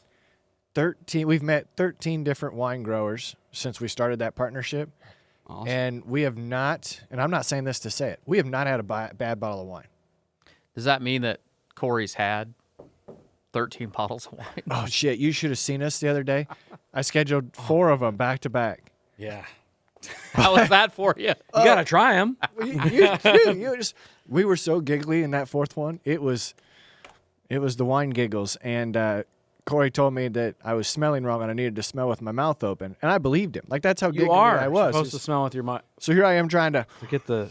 just Yeah. make this face and noise, and you can't not drink it. We don't spit it in a spittoon. We should, Yep. Mm-hmm. Yep. but it's just a waste.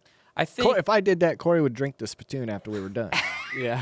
Oh, I've done that accidentally out of someone's Pepsi bottle before. No, thank you. It wasn't gargled wine. That was other. Go ahead.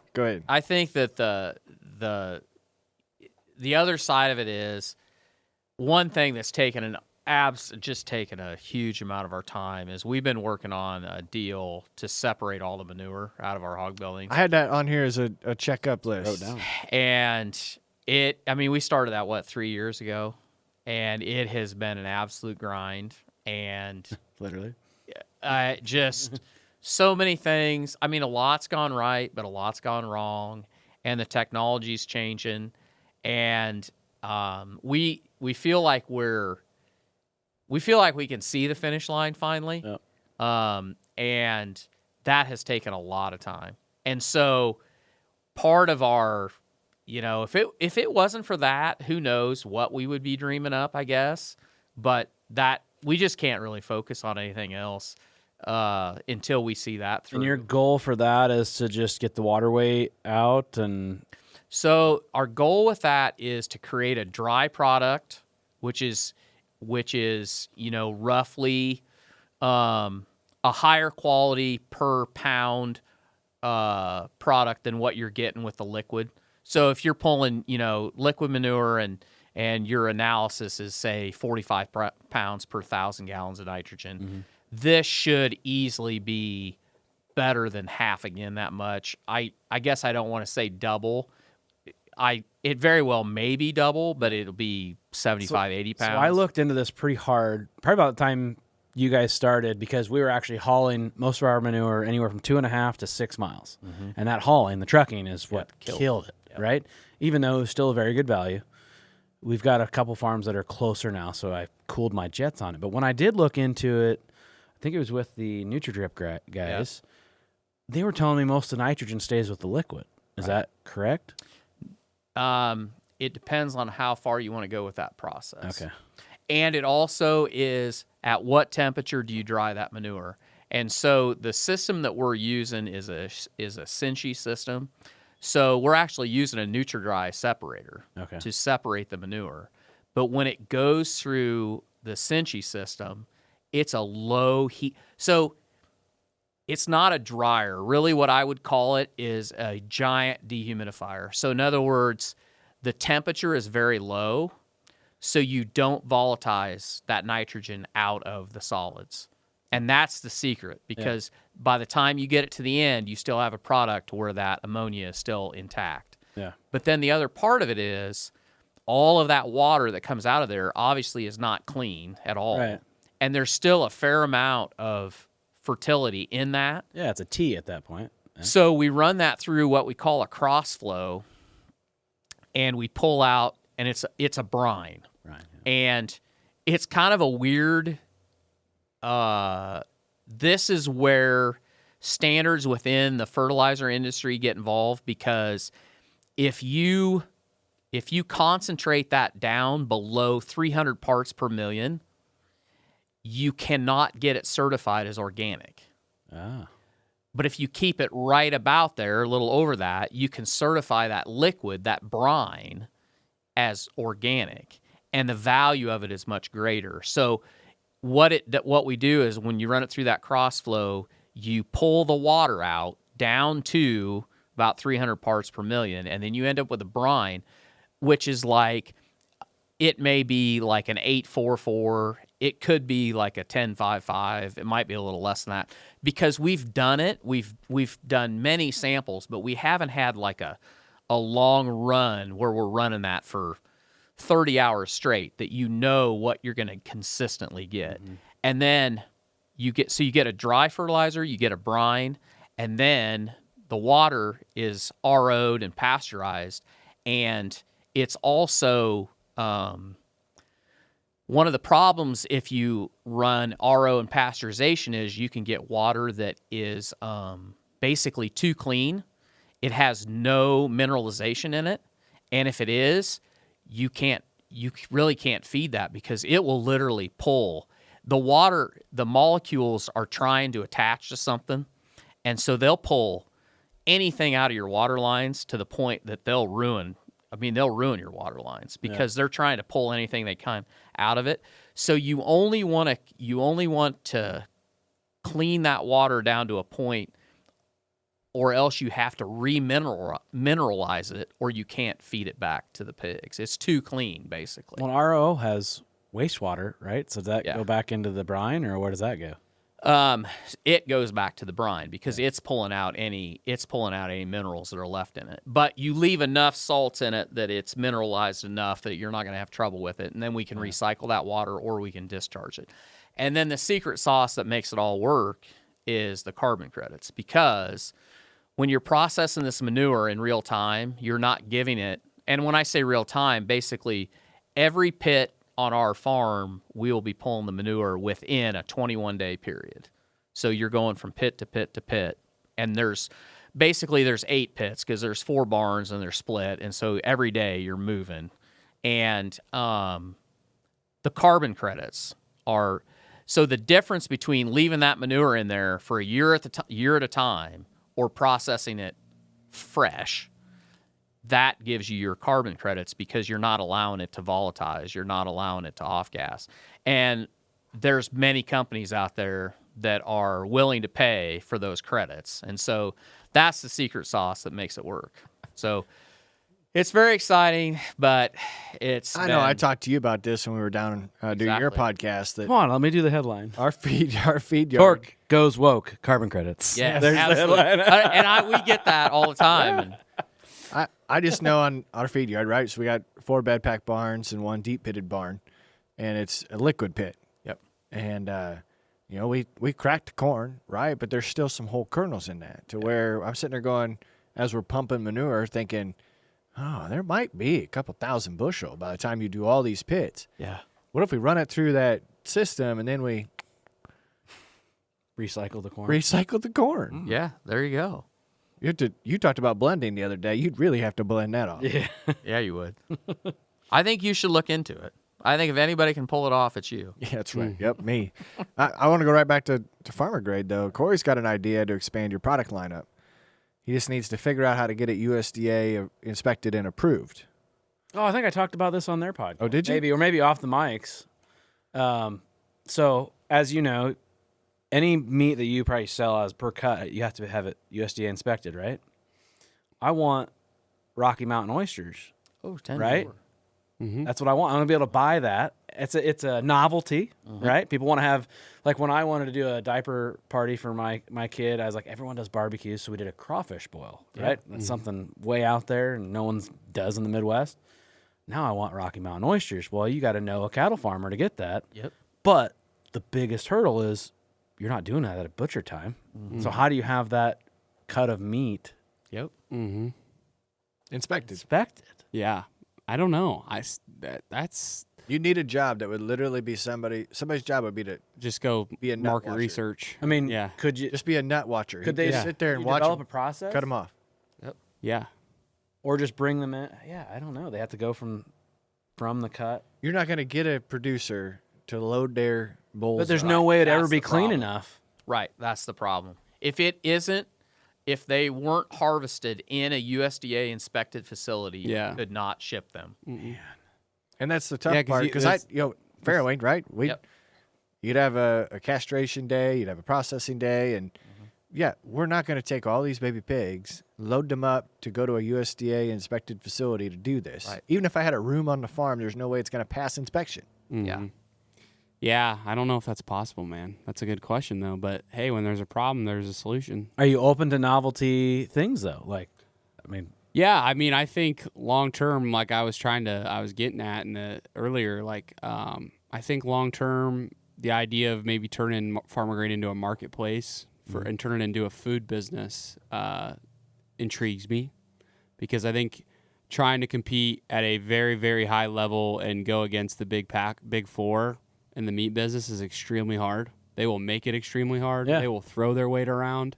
They're not just going to let you get into retail. They're not going to just let you do X, Y, and Z thing unless you sell your soul to them a little bit. And with farmer grade, I don't want to lose our identity of who we are, and I don't really want to sell our soul to the packing plants. Yeah. So, I just think long term, figuring out how we can have more products on the site that tie back to a farm.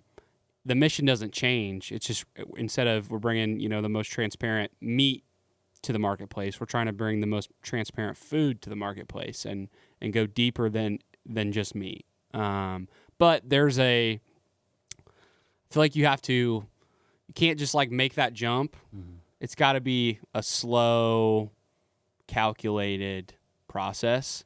Yeah. You don't want to muddy the waters. What that evolution is going to be.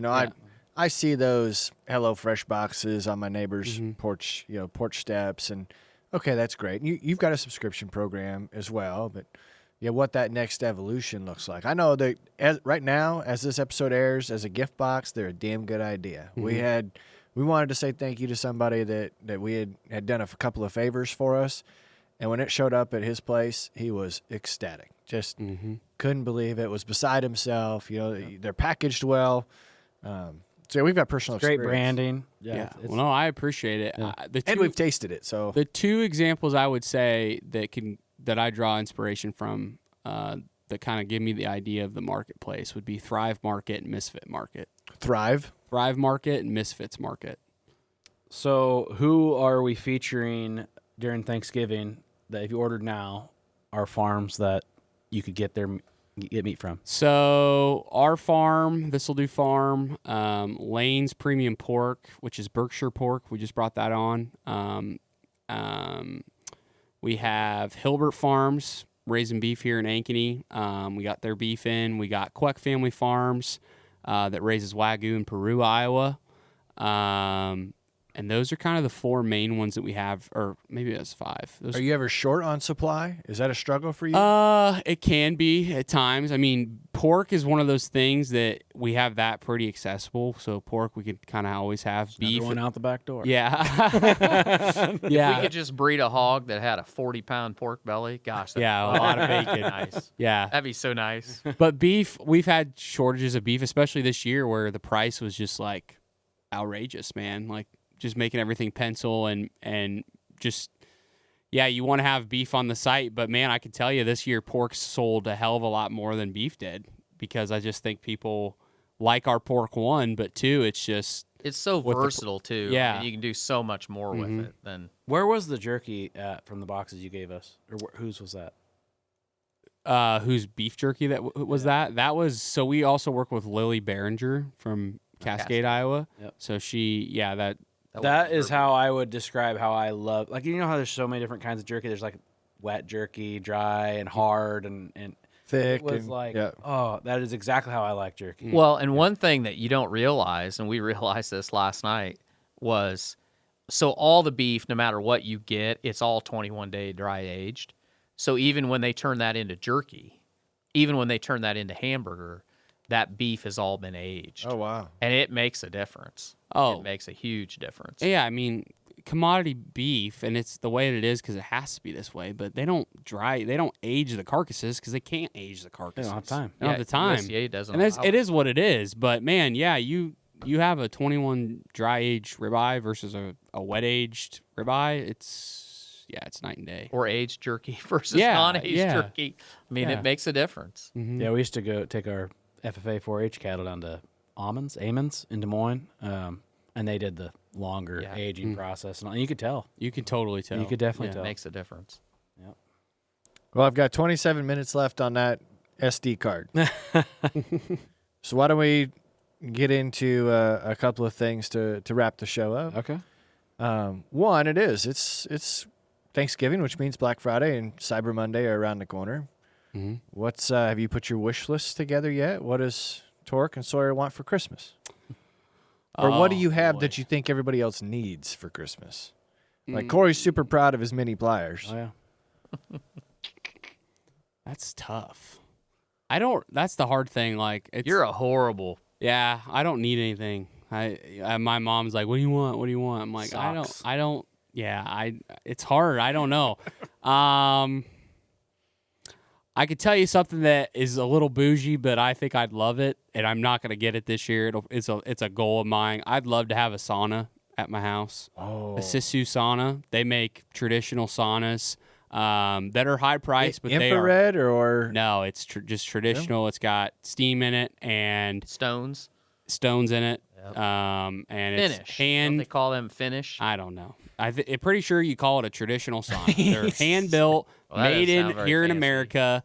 They're expensive, but they're top of the line saunas you can have. would And you also want a cold plunge? I already have a cold plunge. Oh, do you? Mhm. Well, I can guarantee you I'd like the sauna a hell of a lot better than Do you do Yeah. that every day? cold plunge. I did, but the thing people don't tell you about with having a cold plunge is you How got to small clean your it. testicles You get? got to Oh. well, yeah, that too. But you got to clean the damn thing, and you got to drain it and then Well, clean you're not it. supposed to get in it dirty. Well, but you wake up in the morning and, it's like, oh, yeah, I'm going to just get in here. But I bought everything that I need to do to keep it clean without having to, do a lot of maintenance. So I just got to fill it back up and do all the things to it, but I just haven't got around to it. But it definitely gets you going. Man, I was so close to getting everybody on the team lined up with that process. I went on a work trip with my wife to South Carolina, and they did the treatment of you go into sauna, and then you jump into the cold plunge, and then you sit in a hot tub to get yourself all equaled out, and you do that again and again. And I was like, that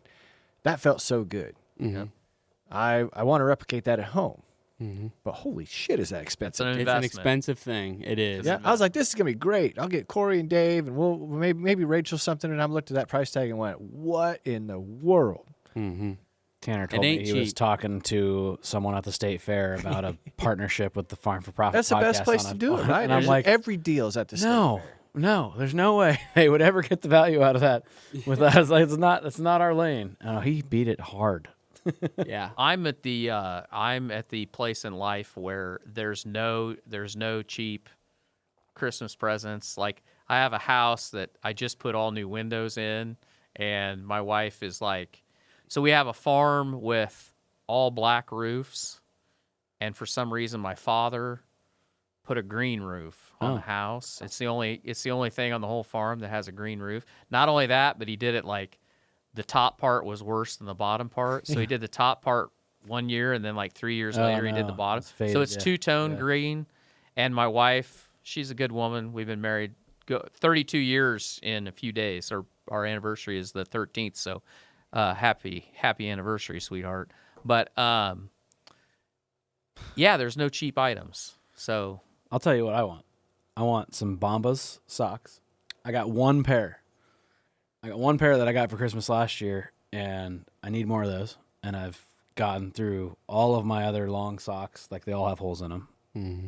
I've been like giving hints to my wife, and I don't think she's getting it. Isn't it dumb at this age that's we can just go buy them, but you save them as a gift item. I love a good flashlight they can have in the truck, or like a good one, not like the crappy ones. I love that. Shit, I got 4 of them in the office. Not the crappy ones.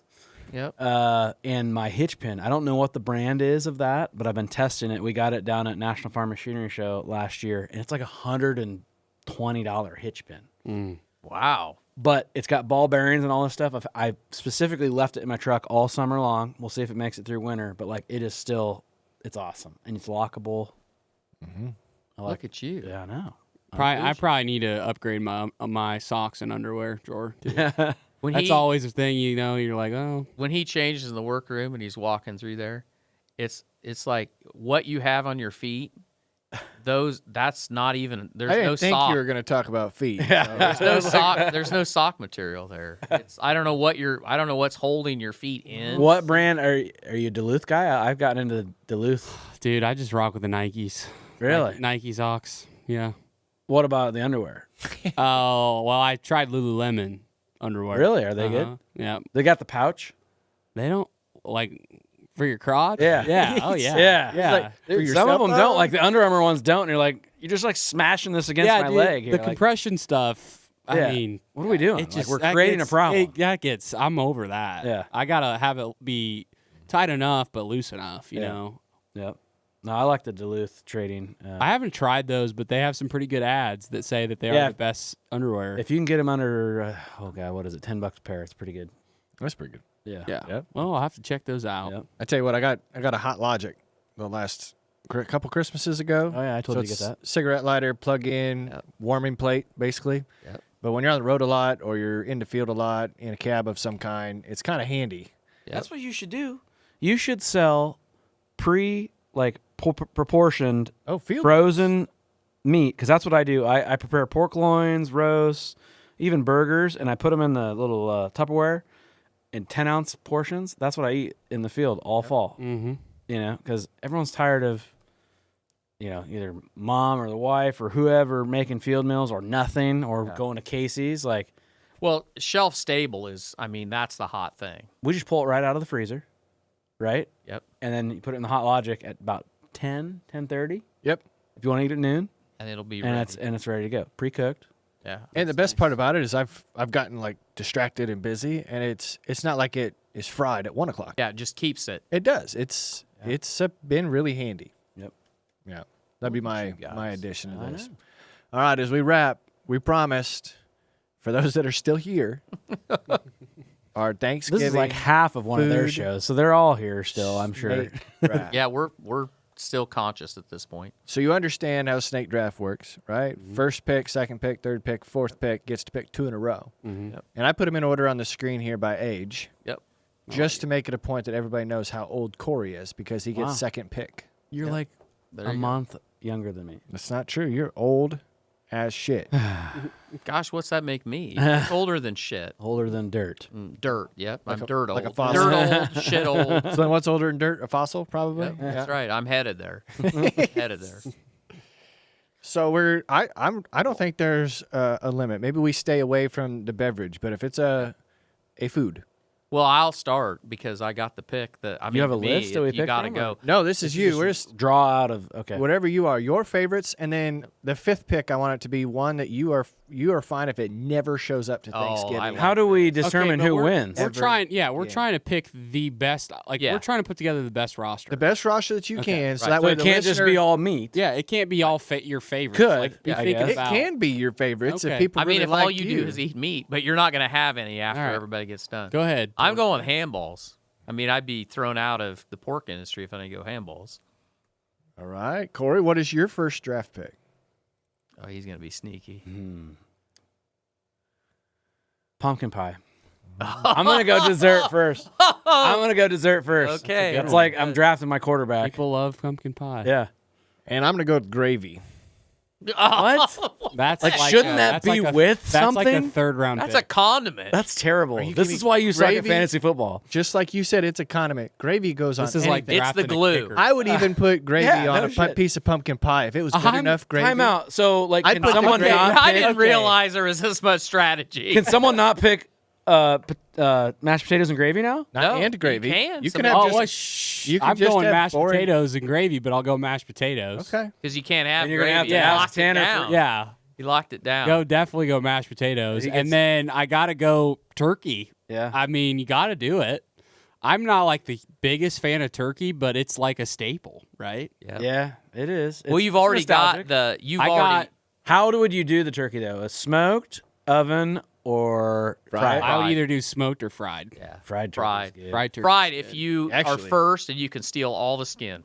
There's some there when you if you have the patience, it's really good if you could smoke it first and then finish it in the fryer. Look at you. Well, the rest of us aren't as bougie as you. We don't have as much time as you have. Well, I'm glad I got Joe Burrow and Jamar Chase. No Cowboys on there. Not doing bad. So I think I'm going to come in with Corey's favorite, the green bean casserole. There you go. That's a good pick. Dang it. I don't think it's good enough though. I am going to come in with prime rib. You will not be able to. I'm starting to feel like I needed a meat pick early on. Yeah. I could end up being vegetarian here. I'm gonna go. Gonna have a turducken. I'm gonna go 7-layer salad. Oh, it's on my list. I freaking love a 7-layer good salad. 7-layer salad.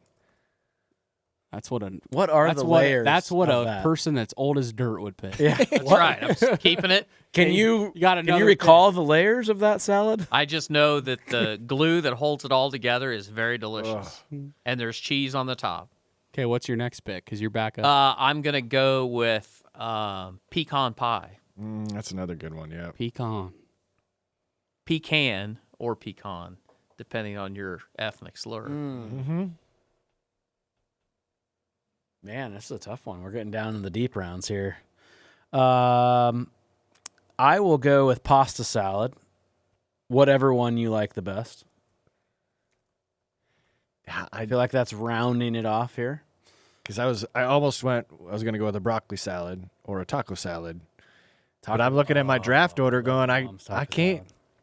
I'm struggling to come up with another meat. Chicken nugget. Hey, if Dave was here, Dave's picks would have been mac and cheese, chicken nuggets, Chicken ice cream. tenders. Oh man, There's still a meat out there that yeah. you could definitely pick, but boy, this is a struggle because I feel like I also need a dessert, but that would be Lemon. Green beans are gonna lemon, be awful saucy. Meringue pie. Nope, nothing lemon. He's just eating green bean casserole with gravy on the top of it. That's all he's having. Yeah, you don't got nothing to put gravy on. I'm gonna go meatloaf. Oh, Wow. meatloaf. that's a little out there. Okay. It is, but when it shows up, it's kind of like, oh yeah.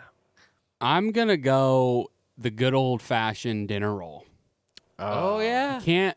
Nope, you That's can't beat not that. going to It's a not be on a staple. plate. It's a staple, but I was going to say it earlier on, like, how can you have bread because it just takes up too much space with all the goodness? But we all do it. We You all I have know. to take that little Hawaiian roll though, so when you're done with your plate, it just Yep. Oh, you yeah. got it. You got to pick it Yeah. all And up. where that comes in handy is the next day on the leftovers when you are making that sandwich. Yeah. yeah. All right, your last pick to keep. Oh man, I don't have a dessert, and I feel like the two main ones are taken. But I'm not either. I like pecan pie. I'm not a huge fan of pumpkin, but I do like apple pie. So That's I'll a good say pie. apple pie. That's a good pie. I'll say apple. I think it's That's a good pick. I think it's funny that we're all gonna pick pies because I'm gonna go the chocolate route with a good old French silk pie. Yeah, There you go. Can't beat that. Nope. Is there another dessert? Like, do people do bars and Oh, yeah. brownies? Don't yeah. some people Fruit do pizza. apple crisp? I've had fruit Cookies, pizza. whatever. That's Yeah, Crisp whatever. would have been good. Yeah, fruit pizza's good. Corey, last. pick This you is like the last to pick. Let's go stuffing. Oh, you Come stole. on. You Come shut on. me down. Let's go. Well, I'm gonna do the contrary potato. I'm gonna do a gratin potatoes. Ooh, now you're testing my spelling. Au gratin. That's the French version. Au gratin. Okay, so this last pick, Tork, you get to start. This is one of those things to where if it shows up, you're not touching it. You're fine if it never comes to Thanksgiving. Homemade stuffing. So you're saying you were going to pick stuffing, but now you don't want. I love stovetop stuffing. I grew up on that. It's the best. These people that show up with this stuffing that has it's like random shit out of their fridge. Yeah, like That's each terrible. bite is a different Raisin. Like, what is consistency. this? Is this a raisin? Is this a grape? What is this in here for? Is that a No. crunch? Homemade stuffing. Don't bring it. That's a hair. Yeah. Terrible. Corey? Dude, you got to be the cranberry in a can. Okay, so we've got a couple other podcasts that record in here, and we had this discussion earlier on the Oh My Dog podcast, dog rescue podcast that we produce. Those girls are wild. But we want to, when it comes out of that can, it has a distinct noise, and it stays in the shape. Yeah. Oh, yeah. That's not right. No, why is it still got the ribs? Like, if it comes out, you'd think it'd stay like a straight cylinder. But it comes out with the indentations of the can. Science. There's a great binder in there that might or might There not might have be a been few tested on humans. preservatives. And probably the lining of the can. Yeah. Yeah. It's Microplastic. the same can that they put Keystone in. It's specially lined. I like that. All right, I'm going to go with the yams or whatever it is that comes with the marshmallows on it. Gosh, you guys are taking all of mine. Man. That's what you get for being the youngest. I don't even know. I honestly don't even know what I would say. You guys kind of taken. I don't really love stuffing. I don't really like the cranberry, and I don't really like yams. Those are kind of my main ones. It's got to be the Jello. Yeah, I mean, Jello. Anything Jello. Jello. Yeah, any What do we do? Jello. People that brought Jello. What are we Yeah, doing? Yeah, Boned Jello's it in. How easy was that? That's or, right. Or I'd say if you're buying fast food for Thanksgiving, that's a no. Throw all that shit away. Yeah. You know who the silent heroes are? Is everyone that brings a finger food before everyone actually eats, and you get way too freaking full. That's the charcuterie board. like charcuterie it was. board, Oh, the yeah, meat that's and all bad. cheese. The pickle wraps. Yeah, like it's like now we have to eat. Yeah. We should have thrown in there KFC because, like, there's somebody that's brought KFC fried chicken to Thanksgiving. But they said it was homemade. They put it in a Pyrex. This is oddly familiar. When I was a kid and you had a church potluck, the old ladies of the church would look down upon anybody that showed up bringing KFC bucket. KFC. Like, Yeah. Do you guys have like the churches? Do they make like a harvest meal, and then you have to go get it? yeah, they still do. They still do. Yeah. Yep. My church, they make it's just like a roast. Like there's nothing special about it. Yeah. But there's a church. Well, you're kind of part of that church, Lutheran church down here. Are you on the bubble? They're not sure if they're going to. Well, he goes to the mega church portion of that church. Oh, yeah. I'm still trying to you think what he's ever- talking about. Do you ever go get southwest of Huxley? Oh, I don't go get this meal. They you do kumla. described. Oh. Oh. Yeah, which is just a ball of flour and potatoes and ham, and just sits right in the bottom of your gut. It's actually pretty good though. It's a Norwegian staple. See, I warned good to have Sawyer every about once in a these while. weird people. up north. Yeah, Like, there's you some weird did. people up here. You did. One thing that my dad's going to be disappointed didn't make the list, and we were talking about strange things that our family brings, is he always makes an oyster stew. Ooh, And I always get it and always love it. It's so simple, right? It's sounds like a good. milk, My father-in-law would butter. agree with you. Oysters. He has made oyster stew. I don't know if he's ever made it for Thanksgiving, but for Christmas time. And his wife, my mother-in-law, was like, Damn it, Don. Nobody likes that. and it's always gone though. "Yep," but everybody eats it. Absolutely. Take a selfie of all of us. I was while like, we're- just to, what are you trying to take a picture of? just to capture the moment. We have a selfie taker here. You realize? Well, yeah, but it's not a selfie.